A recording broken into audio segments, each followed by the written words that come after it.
আমরা এসেছি জুলাই গণঅভ্যুত্থানের বার্তা নিয়ে। আমরা এসেছি আপনাদের এলাকার সমস্যার কথা শুনতে। প্রিয় চাঁপাইবাসী, আমরা জানি চাঁপাইনবাবগঞ্জ আমের রাজধানী,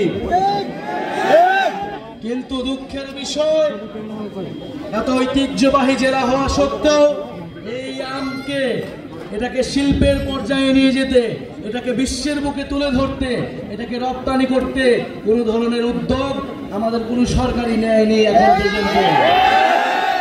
প্রিয় চাঁপাইনবাবগঞ্জবাসী, আমরা জানি চাঁপাইনবাবগঞ্জ রেশম শিল্পের জন্য বিখ্যাত, কিন্তু এই রেশম শিল্প দিনে দিনে হারিয়ে যাচ্ছে।